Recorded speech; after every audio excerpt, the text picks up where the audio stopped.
అత్యున్నత సింహాసనముపై ఆసీనుడా, దేవదూతలు ఆరాధించు పరిశుద్ధుడా. యేసయ్యా నా నిలువెల్ల నిండియున్నావు, నా మనసారని సన్నిధిలో సాగిలపడి నమస్కారము చేసెదా, సాగిలపడి నమస్కారము చేసెదా. నా మనసారని సన్నిధిలో సాగిలపడి నమస్కారము చేసెదా, సాగిలపడి నమస్కారము చేసెదా.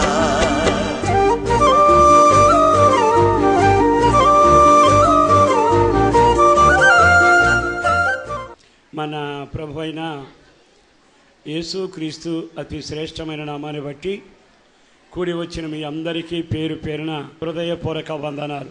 కొద్దిసేపు దేవుని మాటలు విందాం. యెషయా గ్రంథం 54:14. నీవు నీతి కలిగిన దానవై, నీవు నీతి కలిగిన దానవై స్థాపించబడుదువు, నీవు భయపడనక్కర్లేదు, నీవు భయపడనక్కరలేదు. బాధించువారు నీకు దూరముగా ఉందురు, భీతి నీకు దూరముగా ఉండును, భీతి నీకు దూరంగా ఉంటుంది, అది నీ దగ్గరకు రానే రాదు. ఈ రోజున ఈ మాటలు ఎన్నోసార్లు చదువుకున్నా ఈరోజు కొంచెం ఓపికగా ఈ మాటలు ఆలకించండి. ఈ రెండు నీ దగ్గరకు రాకూడదు, రావాలని దేవుడు కోరుకోవటం లేదు. ఇక మీదట ఏ పరిస్థితులు ఇంతకాలం నేను భయపెట్టినా, కృంగిపోయేట్టుగా ఏ సంఘటనలు జరిగినా జరుగుతూ ఉన్నా దేవుడు వాగ్దానపూర్వకంగా చేస్తున్నాడు. ఇక అవి నీ దగ్గరకు రానే రావు. ఈ మాట విన్నాక నీకు నాకు మనకు ఉండే ఆలోచన ఏమిటో తెలిసి, అమ్మయ్య దేవుని కనుదృష్టి నా మీద పడింది, ఇక భయం దగ్గరకు రాదు, అలాగే బాధించేవారు కూడా నా దగ్గరకు రారు అనే ఒక ఆలోచన నీకు కలుగుతుంది. అది వాస్తవం. అయితే తన వాగ్దానం నీ పట్ల నెరవేర్చబడాలి అనుకున్నప్పుడు ఆయన కొన్ని కార్యాలు చేయటానికి ఇష్టపడుతున్నాడు. నీ దగ్గరికి ఇది రాకుండా ఉండాలి అనుకుంటే అదే చీకటి, కలవరం, కన్నీళ్ళు, రోగాలు, కలతలు, భేదాలు, నష్టాలు ఇవన్నీ నీ దగ్గరకు రాకుండా ఉండాలి అనుకుంటే నువ్వు ఉన్న చోటన నువ్వు ఉన్నట్టే ఉంటే ఇది జరగదు. నీలో ఒక మార్పు కలగాలి, నీ స్థితికి ఒక మార్పు దేవుడు కలుగ చేయాలి. నిన్ను అవి దగ్గరకు రాకుండా చేసేటట్టుగా నా దేవుడే నిన్ను, నీ ఆత్మీయ జీవితాన్ని, నీ కుటుంబ జీవితాన్ని ఆయన ఇష్టానుసారంగా సరి చేయటానికి ఇష్టపడుతున్నాడు. ఆయన గాని నిన్ను సరి చేస్తే ఇవి నీ దగ్గరకు రాకుండా ఉండునుగాక. మరి ఎలా అని మనం ఒక్కసారి అడిగితే బైబిల్లో చాలా తేడాగా రాసిన మాట ఏమిటో తెలుసా? నేను స్థాపిస్తే అవి నీ దగ్గరకు రావు, నిన్ను నువ్వు స్థాపించుకుంటే అవి గుర్రాలు ఎక్కి వస్తాయి. నీకు నీవు ఇవి నా దగ్గరకు రాకుండా నేను చేసుకుంటా అనుకుంటే బోర్ల పడతావు తప్ప ఏమీ జరగదు. కొన్నిసార్లు దేవుని మీద నమ్మకం కొంచెం సడలి కొన్ని వస్తువులు తెచ్చి ఇంట్లో పెట్టుకుంటున్నావు, కొన్ని వస్తువులు సూర్యులో పెడుతున్నావు, కొన్ని తాయిత్తులు తెచ్చుకొని తతంగాలు చేస్తున్నావు. అంటే భయం రాకూడదు, భీతి రాకూడదు, నష్టం రాకూడదు, కన్నీళ్ళు రాకూడదు, ఎదురు దెబ్బలు తగలకూడదు, నేను ఇరుకున పడకూడదు అని నీకు నీవు సొంత ప్రయత్నాలు చేశావు. చేసినంత కాలం కలిసి వచ్చినట్టుందేమో కానీ కలిసి వచ్చింది మాత్రం నిలిచి మాత్రం ఉండదు. కానీ దేవుడే నిన్ను కానీ నీతి కలిగిన దానిగా స్థాపిస్తే ఆ స్థాపన జరిగిన వెంటనే నిన్ను చూచిన భయము, నిన్ను చూచిన చీకటి, నిన్ను చూచిన కరువు, నిన్ను చూసిన కలవరం, నిన్ను చూసిన నిందలు దానంతటదే నిన్ను వదిలి పారిపోవునుగాక. నీవు నీతి కలిగిన దానిగా స్థాపించబడ్డావా? ఆయన అంటున్నాడు, నిన్ను నీవు స్థాపించుకోలేవు, నేనే నిన్ను స్థాపిస్తాను. ఈ మాట విన్నారుగా? అంటే దేవుడు స్థాపిస్తే దాన్ని తిరగరాసేవాడు లేరు, దేవుడు స్థిరపరిస్తే బోర్ల దోసేవాడు లేడు, దేవుడు తలుపు తీస్తే మూసేవాడు లేడు, దేవుడే నిన్ను బండ మీద కడితే కదిలించే తుఫాను లేదు. అందుకని నీ జీవితాన్ని మొదటగా ప్రభు చేతికి అప్పగిస్తే ఆయన నిన్ను నీతి కలిగిన దానిగా ఆయన స్థిరపరుస్తాడు. ఈ మాటలో మనం కొన్ని వచనాలు కొంచెం జాగ్రత్తగా గమనిస్తే, ఎన్నోసార్లు నీతి కలిగిన వాడిగా బతకాలని నాకు నేను ప్రయత్నం చేశా, మీకు మీరే ప్రయత్నం చేశారు. కానీ నెల రోజులు గడవక మునిపే నీ నీతి ఎక్కడో గాలి తుమారంలాగా కొట్టుకుపోయి తెగిన గాలిపటంలాగా అయితే మరలా కర్మ ఊరేగిందన్నట్టుగా గతంలో దారి తప్పిన దానికంటే ఇంకా ఘోరంగా దారి తప్పడం తప్ప ఏమీ జరగటం. ఈ రోజున దేవుడు స్థాపించాలి అనుకుంటే మొదట ఆయన రక్తం ద్వారా నీవు కడగబడి, నేను పాపిని ప్రభు అని ఒప్పుకొని పాపాలు విడిచిపెట్టి ఆయన దగ్గర పడితే ఆయన నెమ్మదిగా యేసు రక్త ప్రవాహంలో కడిగిన నిన్ను ఆయన కన్నులు పరిశుద్ధంగా ఉండడం చూచి ఆయన స్థాపించడం మొదలు పెడతాడు. నువ్వనేది నేను చెప్పేది ఏమిటంటే, ప్రభువా నేను నీకేమైనా అన్యాయం చేశానా, నీ దగ్గరకు రాకపోయానా, లోకంలో ఉన్నాను గనక తప్పడం లేదయ్యా, భక్తి అంటే నాకు ఇష్టమే కానీ నడకంటేనే కొంచెం కష్టంగా ఉంది, కానుకైనా ఇస్తాను, కన్నీళ్ళైనా రాలుస్తాను, కాకపోతే వాళ్ళని వదులుకోలేకపోతున్నాను, మనసు వంచి మోకాళ్ళు వంచి ప్రార్థించలేకపోతున్నాను అని సాకులు చెప్పడం వలన ఆయన నిన్ను స్థాపించలేకపోతున్నాడు. రెండవ మాట ఏమిటో తెలుసా? ప్రార్థన తర్వాత మరొక భాగంలో రాసింది ఏమిటంటే, దేవుని చిత్తం అనే క్రియను చేయాలి. దేవుని క్రియ చేయటానికి మనసు ఉండాలి.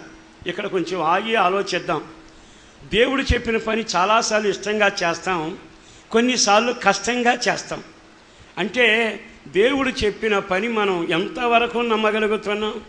ఇదిగో ఈ ఎర్రని దారం నీకు ఇస్తున్నా, దీన్ని తీసుకొని వెళ్ళి నీ కిటికీ కట్టుకొని నీ వాళ్ళని లోపలికి తీసుకొచ్చి భద్రపరచు, మేము ఎరుకొని చేయించడానికి వచ్చినప్పుడు నీ కుటుంబాన్ని కాపాడుతాం. నెమ్మదిగా నమ్మి వెంటనే దారాన్ని కట్టి ఇంటి వాళ్ళని తీసుకొచ్చి లోపల పెట్టుకుంది, తాను కాపాడబడింది. అందుకే ఈ మాటను నీకు నాకు బుద్ధి వచ్చేట్టుగా యాకోబు రాశాడు. ఏమని? విశ్వాసము వలన ఆమె క్రియ చేసి ఎర్రని దారాన్ని తెచ్చి కట్టి క్రియారూపకముగా విశ్వాసమును రుజువుపరిచెను, అది ఆమెకు నీతిగా ఎంచబడెను. క్రియల మూలముగా నీతి గలవాడవై నీతి కలిగిన వ్యక్తిలాగా ఉండేటట్టుగా బాప్తిసం ద్వారా నీతి కలుగుతుంది, విశ్వాసం ద్వారా నీతి కలుగుతుంది, యేసు రక్తం ద్వారా నీతి కలుగుతుంది, నిత్యముగా ప్రార్థన ద్వారా నీవు నీతిమంతుడవై దేవుడు నిన్ను నీతిమంతుడుగాను నిన్ను నీతిమంతురాలుగాను నా దేవుడే నిన్ను స్థాపించునుగాక.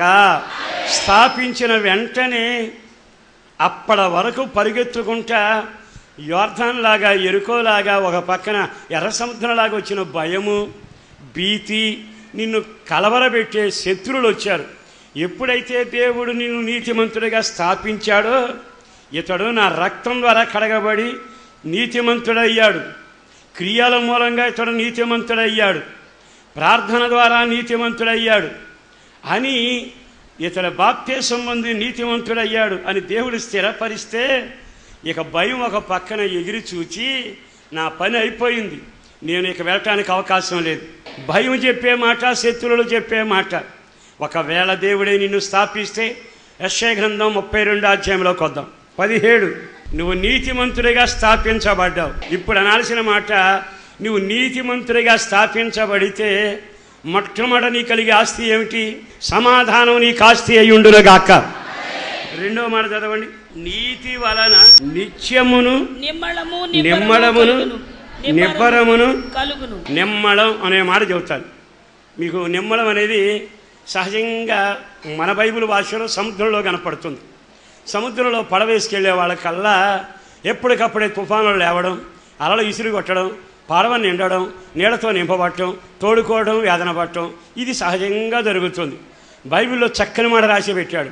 తుఫానులో చిక్కుకున్న నావ, నీళ్లు తోడుతున్న ఆ నావికులు, కలవరాలతో నింపబడిన గుండె, రేవు కనపడుతుంది చేరలేని స్థితి, అంత అయోమయంగా ఉండగా వాళ్ళ అవస్థను చూసి యేసుదేవుడు 3వ జామున నీళ్ల మీద నడుచుకుంటూ వారి దగ్గరకు వచ్చాను.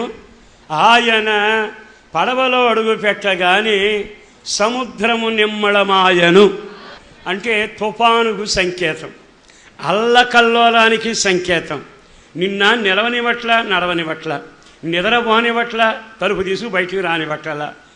నీ సమస్య నాకు తెలియకపోయినా నా దేవునికి తెలుసు.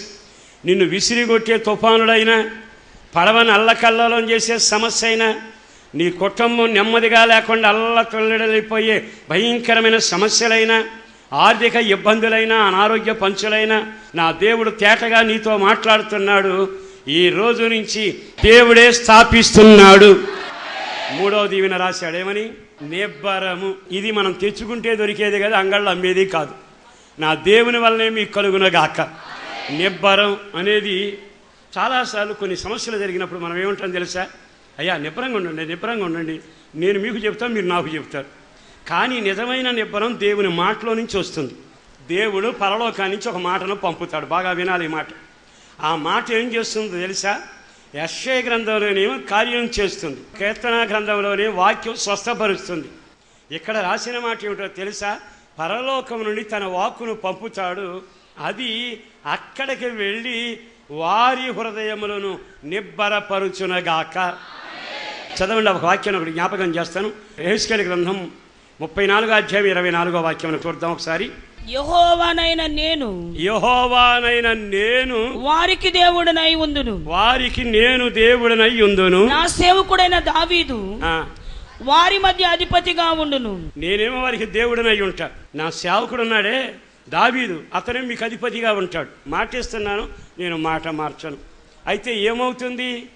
సేవకుడు అధిపతిగాను, దేవుడేమో యెహోవాయే వారికి దేవుడిగా ఉంటే తర్వాత వాక్యం చదవండి. మరియు అవి అరణ్యములో నిర్భయముగా నివసించున్నట్లును నేను వారితో సమాధాన నిబంధన చేయుచున్నాను. నిజంగా దేవుడు ఎంత చక్కని మాట చెప్పాడండి.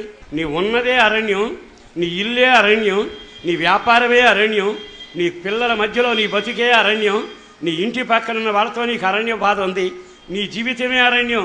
ఇదే అరణ్యములో మునుపెన్నడూ చూడని ఒక నిబ్బరాన్ని నేను నీకు దయచేయబోతున్నాను.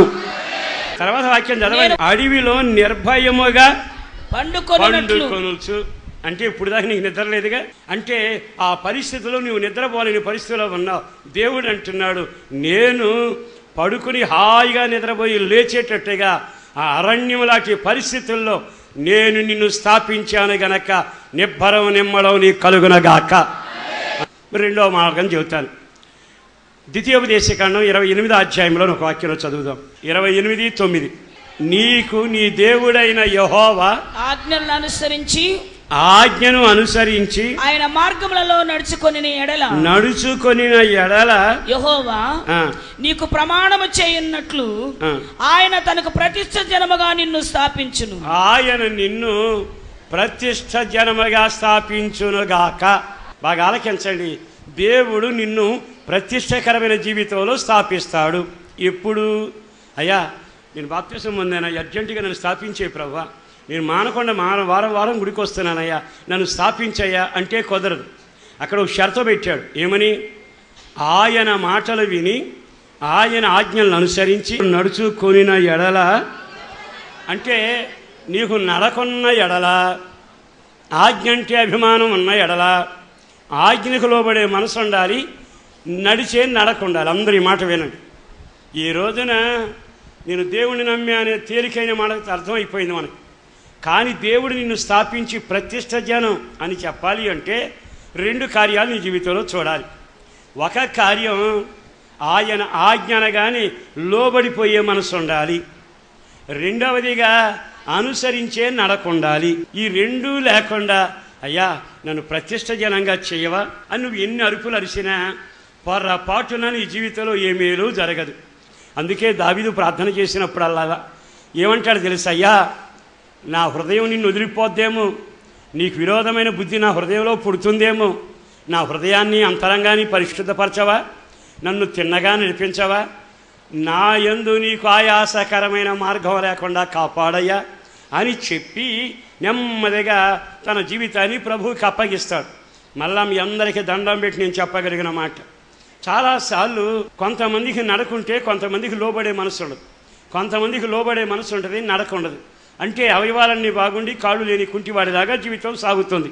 ఈ రోజైనా ఈ మాటలు వింటుండగా ఒక సంపూర్ణ భక్తిలోను సంపూర్ణ సిద్ధిలోను ఆయన సన్నిధిలో ఎదగడానికి దేవుడు మనల్ని నిర్ణయించాడు గనక ఈ నిర్ణయం ప్రకారం మన జీవితంలో వేసే అడుగు దీవెనకరంగా ఉండేటట్టుగా ఇక మీదట మొదటగా మీరు ప్రార్థన చేసుకోనండి. లోబడే మనసు నాకు ఉండాలి.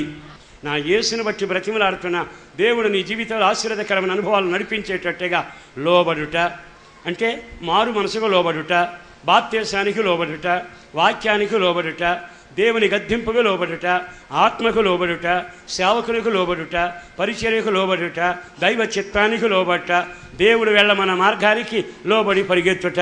ప్రతి విషయంలో నేను అనే నా చిత్తం నలగగొట్టబడునుగాక. అది నలగగొట్టబడినప్పుడే దేవా నీ చిత్తానుసారంగా నడిచే మనసు కలుగొచ్చే. అంటే ఇప్పుడు నా చిత్తం చేయడం అంటే మీకు కొంచెం కష్టంగానే అనిపిస్తుంది, కొంచెం ఇబ్బందిగానే అనిపిస్తుంది. అయినా మీరు నడవండి, నేను మిమ్మల్ని ఒక జనంగా చేస్తా. ఏ జనాంగం? ప్రతిష్ఠించబడిన జనాంగం. పాత భూమి పాతలోకం గతించిపోతుంది, నూతన ఆకాశం నూతన భూమి వస్తుంది. నూతన ఆకాశంలో ఒక జనం ఉంటారు, నూతనమైన భూమిలో కొంతమంది ఉంటారు, నూతన యెరూషలేములో ఆయన జనాంగం ఉంటారు.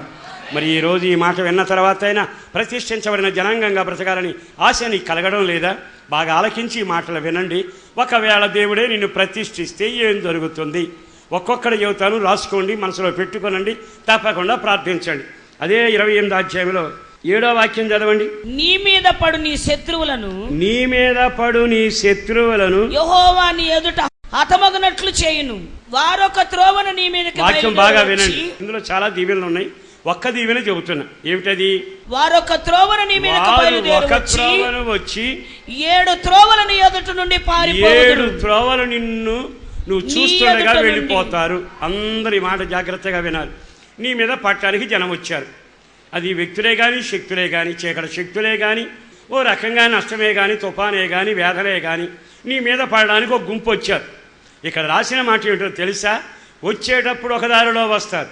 నువ్వెప్పుడైతే దేవుడు ప్రతిష్ఠించబడిన జనంగా లేచి నిలబడి, నేను ప్రతిష్ఠించబడిన జనాంగాన్ని, దేవుడు ప్రతిష్ఠించిన వ్యక్తిని నేను అని నీ ప్రతిష్టతను ఒప్పుకుంటూ, నోటితో పలుక్కుంటూ, నన్ను ప్రతిష్ఠించిన దేవునికి మహిమ కలుగునగాక అని నీవు స్తుతించడం మొదలు పెడితే, వచ్చిన వాళ్ళంతా ఒక దారిని వచ్చారట.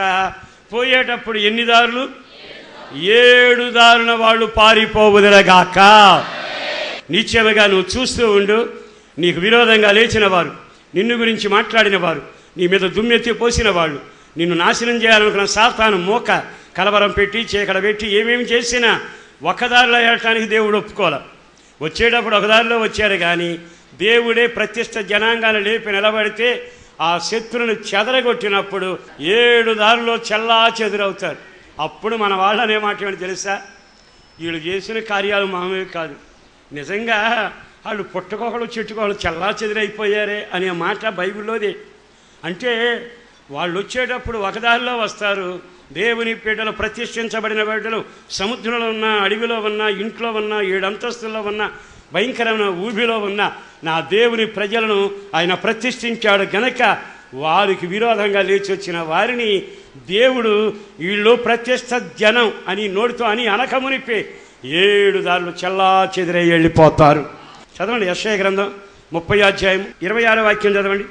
యెహోవా తన జనుల గాయములు కట్టి వారి దెబ్బను బాగు చేయ దినమున చంద్రుని వెన్నెల సూర్యుని ప్రకాశములే ఉండును. సూర్యుని ప్రకాశము 7 దినముల వెలుగు ఒక దినమున ప్రకాశించినట్లుండును. ప్రతిష్ఠించబడిన జనాంగం ఎక్కడ ఉన్నా చరిత్ర తిరగబడే కార్యాలు జరుగుతాయి.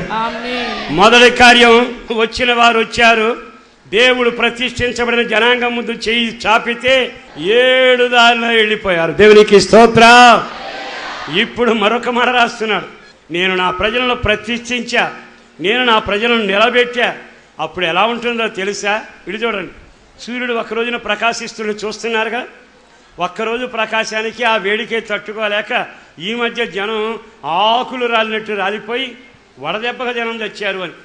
మరి ఒక్కరోజుకే అంతుంటే నా దేవుడట నీకిచ్చిన ప్రకాశమానం, బాగా వినండి, నీ వెలుగు, నీ సూర్యుడు, నీ దేవుడు నీకు వెలుగై ఉంటాడు. ఆయన ప్రకాశమానం అట ప్రజలు చూస్తుంటే సూర్యుని వెలుగు 7 రెట్లు పెరిగినట్లుగా నీ భక్తి, నీ ప్రార్థన, నీ ప్రకాశమానం, దేవుడు నీకు ఇచ్చిన నీతి, దేవుడు నీకు ఇచ్చిన దీవెన ఏడింతలు ప్రకాశించునగాక. మొన్నటిదాకా నువ్వు ఎందుకు కాకుండా అయిపోయావుగా, నీ ప్రకాశమానాన్ని దేవుడు ఈ నెలలో జ్ఞాపకం చేసుకోబోతున్నాడు. ఎన్ని రెట్లు? 7 రెట్లుగా నీ సాక్ష్యం, నీ మంచితనం, నీ ప్రేమ, నీలో ఉన్న ప్రార్థన, నీకున్న భక్తి, నీకున్న నీతి, నీకున్న శక్తి నా దేవుడు 7 రెట్లు ప్రకాశమానంగా చేయునుగాక. నీ జీవిత అనుభవాలలో మరి చిత్రమైన అనుభవాలు ఈ అధ్యాయంలోనే రాయబడ్డాయి. లూకా సువార్త, మత్తయి సువార్త, యోహాను సువార్త, మార్కు సువార్తలో చదివితే యేసు ప్రభు విరిచిన రొట్టెల్లో 2 పదాలు వాడాడు. ఒక పదం ఏమిటో తెలుసా? 12 గంపలు మిగిలెను అని రాశాడు. మరో 2 సువార్తలో ఏమి రాశారు తెలుసా?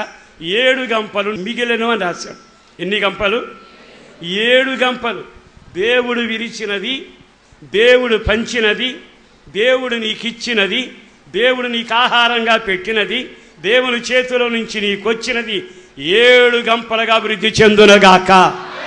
అది నా చేతిలో రొట్టె కాదు, దేవుని చేతిలో నుంచి ఆ రొట్టె విరవబడి నీకు ఆహారంగా వచ్చింది. ఆయన విరిచి నీకు ఇచ్చాడు, పొలం నీకు ఇచ్చాడు, ఆస్తి నీకు ఇచ్చాడు, కృప ఇచ్చాడు. ఓ రకంగా చెప్పాలంటే జీవం ఇచ్చాడు, జీవితం ఇచ్చాడు, పిల్లలను ఇచ్చాడు. నీ జీవితంలో అన్నీ ఆయన ఇస్తూనే వచ్చాడు. ఇచ్చినవన్నీ ఈ నెలలో నా దేవుడు జ్ఞాపకం చేసుకుంటాడు. ఇక్కడ రాయబడిన ప్రతిష్ఠ జనాంగానికి ఆయన 7 అనే మాటను స్థిరపరిచే దేవుడు గనక నిశ్చయముగా నీ జీవితంలో 7 రెట్లుగా అభివృద్ధిని నీ వ్యాపార వ్యవసాయ కుటుంబంలో తప్పక నీవు చూచుదువుగాక. ఇది కథ కాదు, కట్టు కథ కాదు, కాలయాపన కార్యక్రమం కాదు. మీరు రోషం కలిగి ప్రత్యక్ష జనంగా బ్రతకండి. మీరే సాక్ష్యం చెబుతారు. నేను ఈ విధంగా ఆశీర్వదించబడతానని ఊహించలేదండి. ఊహకు మించిన ఘనకార్యం చేసిన వాడు 7 గంపలు నిండి అభివృద్ధి పొందేట్టుగా నీ జీవనాన్ని, నీ జీవితాన్ని, నీ కలిగిన సమస్తాన్ని అంతగా అభివృద్ధి పరిచి 7 అనే మాట స్థిరపరచునగాక. 7 అనే ప్రకాశమానం చేత నీ యొక్క నీతిని, భక్తిని, నీ కలిగిన ప్రకాశమానమైన దేవుడిచ్చిన మహిమ 7 విస్తరించునగాక. నిత్యముగా నీ జీవిత అనుభవాల్లో రాయబడినట్లుగా ఈ 7 కార్యక్రమం చేయటానికి ఇష్టపడిన నీ శత్రువులను 7 దారులను వెళ్ళగొట్టునగాక. గట్టిగా ఆమేన్ చెప్పండి. ఎందుకో ప్రతిష్ఠించబడిన జనాంగానికి 7 అనే వాగ్దానాలు రాసి పెట్టాడు. అందుకే అందులో ఆ మాట రాసి పెట్టాడు. ఇక మీదట ఆ 7 అనుభూతి నీ జీవితంలో స్థిరపరచబడినగాక. ఇదే నెలలో మరో ప్రార్థన ఏమిటో తెలుసా? రోజునకు మీరు 7 సార్లు మోకరించి ప్రార్థించండి. 7 సార్లు స్తుతి చెప్పడం మొదలు పెట్టండి. నీకు ఎన్ని ఆటంకాలు ఉన్నా 7వసారి నీకు జయమే కలుగునగాక. ఎరుకో కుప్పలాగా కూలిపోయాను. ఎరుకో చుట్టూ ఎన్నిసార్లు తిరిగారు? 7వ దినాన ఏమైపోయింది? కూలిపోయింది. ఈ రోజు నుంచి మీరు టైం వేసుకోండి. 7 సార్లు ప్రార్థించండి, 7 సార్లు స్తుతులు చెల్లించండి. నీవు మోకరించినప్పుడు ఇదిగో నా పెద్ద కొడుకు ప్రార్థన చేస్తున్నానయ్యా, వాడు చీకటి శక్తుల్లో ఉన్నాడయ్యా, విడుదల కావటం లేదయ్యా అని 7 సార్లు ప్రార్థన చేయి. ప్రార్థన చేసి ఆపి, ప్రార్థన చేసి ఆపి, 7 సార్లు ప్రార్థన చేసి 7 సార్లు స్తుతి చెల్లించు. మరలా ఉద్యోగం రాని కొడుకు కొరకు ప్రార్థన చేసావా? పెళ్లి కాని పిల్ల కొరకు ప్రార్థన చేసావా? 7 సార్లు ప్రార్థన చేయి. ఒకేసారి మోకరించాక 7 సార్లు ప్రార్థన చేసి 7 సార్లు స్తుతించి ప్రార్థన ముగించు. అట్లాంటి 7 నీ జీవితంలో మొర్రబెట్టి ప్రారంభించు. ఇన్ని సంవత్సరాలు ఎదురుగా ఉన్న అడ్డుబండలాగా ఉన్న ఎరుకో నీ కళ్ళ ముందే విరగదీసి పడిపోవునగాక. చేతులు తామేనానండి. కథ కాదు, కట్టు కథ కాదు, అద్భుతమైన కార్యం జరగబోతున్న వేళ. చివరిగా ఈ మాటతో నేను ముగిస్తూ, ఇక మీదట ప్రతిష్ఠ జనమైతే 7 గంపలు, ఈ 7 మార్గాల శత్రువులు వెళ్ళిపోవడం, నీ జీవితంలో 7 రకాలైన విజయాలు సాధించడం, అంత మాత్రమే గాక ప్రకాశమానంగా నీ సాక్ష్యం ప్రకాశించడం. ఇంకొక మాట కూడా మనం బైబిల్లో చూస్తే చాలా తేటగా రాయబడిన మాట. 119వ కీర్తనలో 64లో ఒక వాక్యం కనబడుతుంది. నీ న్యాయ విధులను బట్టి దినమునకు 7 మారులు నేను దినమునకు 7 మారులు నేను నిన్ను స్తుతించుచున్నాను. అందరూ ఆ వాక్యాన్ని అండర్లైన్ చేసుకోండి. నాకు నీవు ఇచ్చిన కృపను బట్టి 7 సార్లు నేను నిన్ను, వెంటనే ఏమవుద్దు చదవండి, నీ ధర్మశాస్త్రమును ప్రేమించు వారికి ఎంతో నెమ్మది కలుగునగాక. నీవు ఇప్పుడు ఎవరో తెలుసా? దేవుడే నీకు వాగ్దానం చేస్తున్నాడు. నేను నిన్ను నీతి కలిగిన వానిగా స్థాపించాను కనుక అవి ఇక మీద భయము, భీతి నీ దగ్గరకు రానే రాదు. ప్రతిష్ఠ జనంగా ప్రతిష్ఠించాను గనుక 7 అనే కార్యాలన్నీ నీ జీవితంలో జరుగునుగాక. ఆ తర్వాత 3వ పదం వాడాడు, నన్ను స్తుతించే జనాంగంగా ప్రతిష్ఠించాను అని. కనుక ఇప్పుడు మనం ప్రతిష్ఠ జనంగా ఉన్నామా?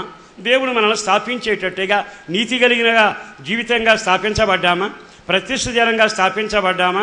నువ్వు నీతి కలిగిన దానివై స్థాపించబడితే సమాధానం, నిబ్బరం, నెమ్మది అన్నిటికంటే అవి దగ్గరకు రాకుండా దూరంగా పోతాయి. నువ్వు ప్రతిష్ఠ జనంగా వాక్యానుసారంగా నడిస్తే 7 అనే పదంలో ఉన్న దీవెనలన్నీ నీ సొంతం అవుతుండగా ఈ మాటలు విన్నాక నేను స్థాపించబడాలని ఆశ కలగటంలా? నేను దేవుని ద్వారా స్థాపించబడాలి, నీతి కలిగిన దానిగా స్థాపించబడాలి, ప్రత్యక్ష జనంగా స్థాపించబడాలి, స్తుతించేవాడిగా స్థాపించబడాలి, దేవుని బోరను ఊదేవాడిగా స్థాపించబడాలి, ఈ బలిపీఠం మోసేవాడిగా నేను స్థాపించబడాలి. ఒక ఆలోచన నీ కలుగునట్లుగా ఇష్టపడిన వారు, ఆశపడిన వారు, ఆలోచన కలిగిన వారు మోకరించండి, ప్రార్థన చేసుకుందాం.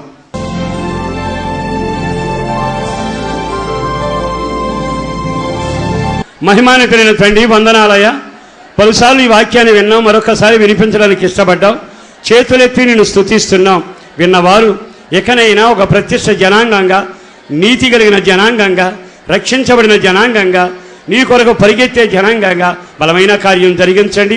చేతి నీడలో దాచి క్షేమాన్ని కలుగజేసి మీరు మహిమ పొందుతూ అడిగిన దానికంటే, ఊహించిన దానికంటే ఉన్నతమైన కార్యాలు చేసి మీరు మాత్రమే మహిమ పొందాలని నీ చెయ్యిని చాపి నెమ్మది, ఆరోగ్యం, కృప, రక్షణ కుటుంబీకులకు దయచేసి ఆశీర్వదించమని యేసు పరిశుద్ధ నామాన ప్రార్థించి విన్నవించి వేడుచూ ఉన్నాము తండ్రి. ఆమేన్.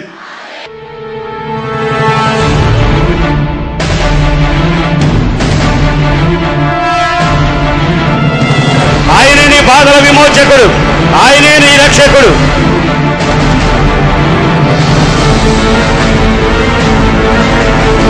అద్భుతం జరగబోతున్న రాత్రి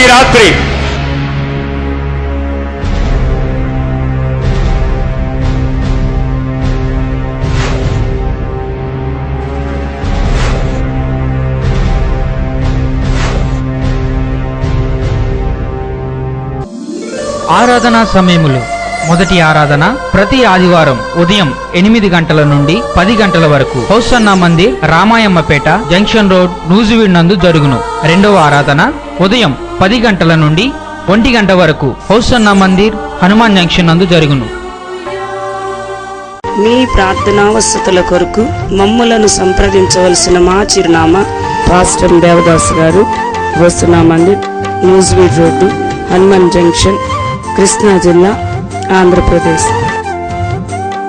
మా ఫోన్ నెంబర్లు 08656242751, మరి ఒక నెంబర్ 9440772772.